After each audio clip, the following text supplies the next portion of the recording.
rắn hổ mang chúa dài 3 mét cắn, nạn nhân mang luôn con rắn vào phòng cấp cứu. Một người đàn ông tại tỉnh Tây Ninh bị rắn cắn đã mang theo con rắn hổ mang chúa dài khoảng 3 mét, nặng khoảng 4,6 kg, còn sống đến bệnh viện cấp cứu ở bệnh viện đa khoa tỉnh Tây Ninh.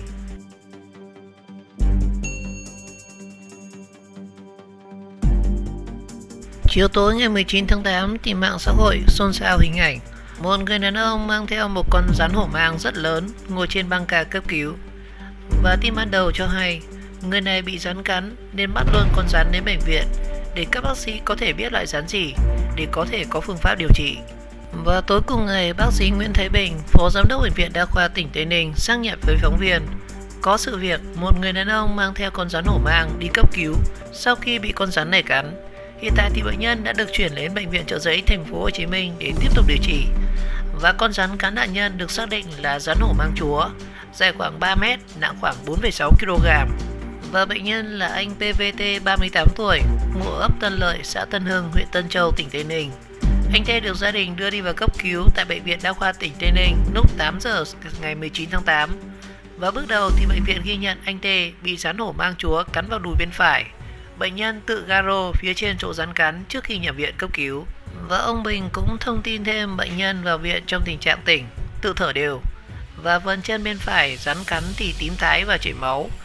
Các bác sĩ bệnh viện đã xử lý băng ép đùi bên phải đến gối, tháo garo và rửa vết thương cho nạn nhân. Bác sĩ Bình cũng cho biết thêm, ban đầu thì bệnh nhân rất tỉnh, nhưng sau gồng người thì tím tái, thở gấp và phải cho thở máy. Bác sĩ chẩn đoán bệnh nhân bị suy hô hấp do rắn hổ mang chúa cắn, nên ngay lập tức làm thủ tục chuyển bệnh nhân đến bệnh viện Chợ Giấy. Và theo người nhà bệnh nhân, hiện tại anh T đang được điều trị tại bệnh viện Chợ Giấy, thành phố Hồ Chí Minh. Bệnh nhân hiện tỉnh, thở máy và truyền kháng độc tố.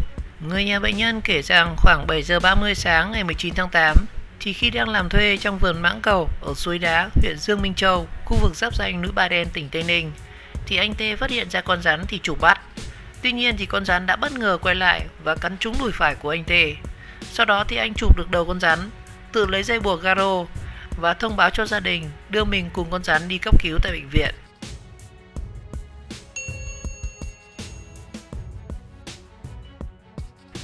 Thông tin bất ngờ vụ nhập viện cùng rắn hổ mang chúa 4,6 kg ở núi Bà Đen. Mặc dù người con kêu cha bỏ chạy khi chạm mặt với rắn hổ mang chúa ở chân núi Bà Đen, nhưng do gia đình quá khó khăn nên nạn nhân đã quay lại chụp con rắn và bị rắn cắn. Sáng ngày 20 tháng 8 thì trao đổi với phóng viên, anh Hoàng là anh trai của bệnh nhân cho biết gia đình nghèo khó nên cha con anh PVT sinh năm 1982, quê ở Tân Châu, Tây Ninh, thường xuyên đi làm thuê ở các vườn mãn cầu.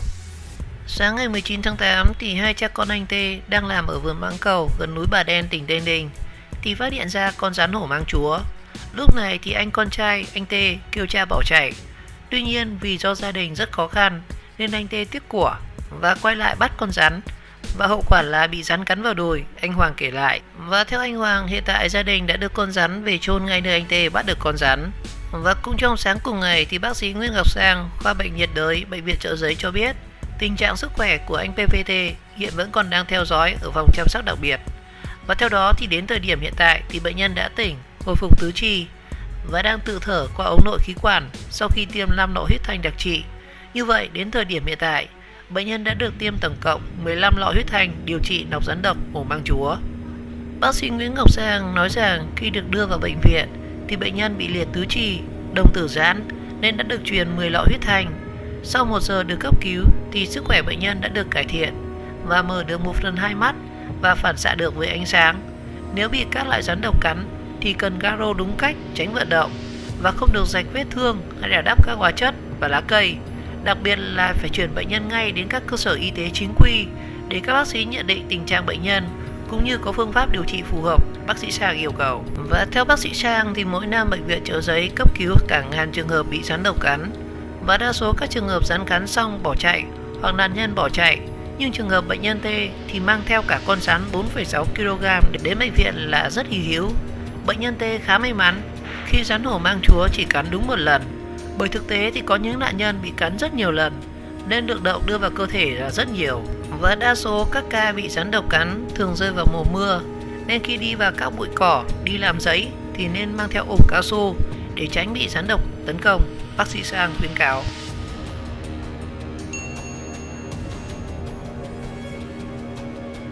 Vì sao người đàn ông đem rắn hổ mang cắn đến bệnh viện?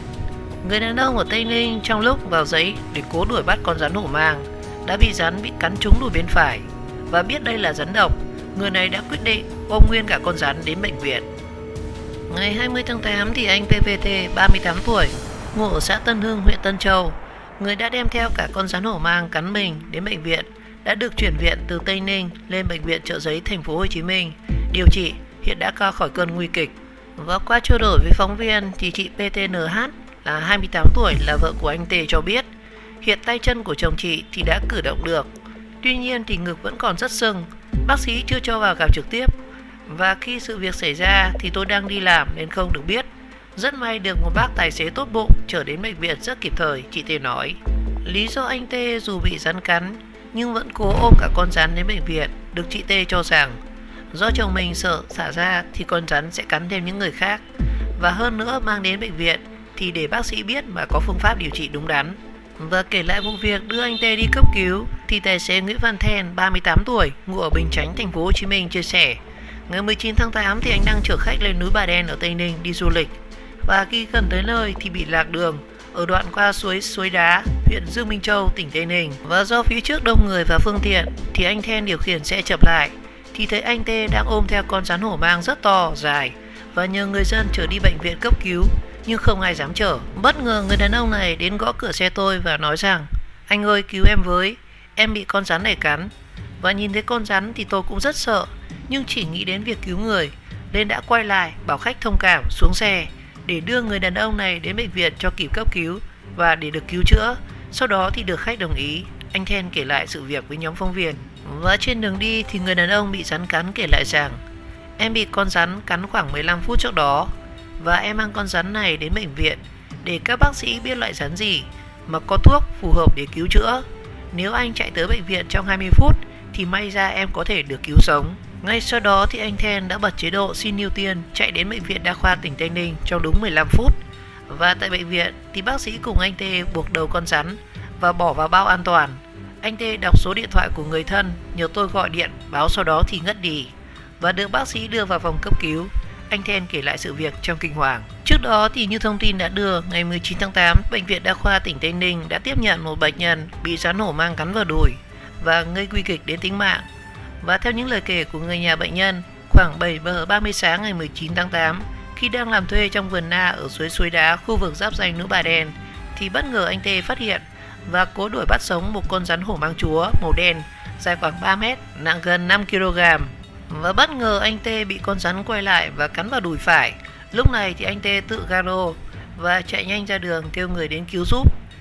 Cả người và rắn ngay lập tức được đưa đến bệnh viện cấp cứu tại bệnh viện đa khoa tỉnh Tây Ninh. Người đàn ông bị rắn cắn có hoàn cảnh rất khó khăn. Được biết, người đàn ông bị rắn cắn có hoàn cảnh khó khăn vô cùng.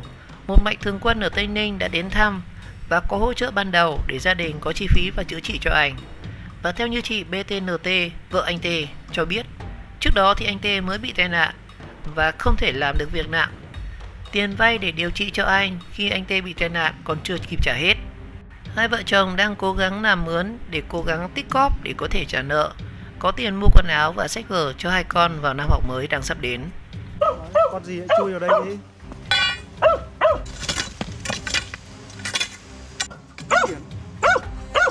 Con này. Ôi, ôi, ôi.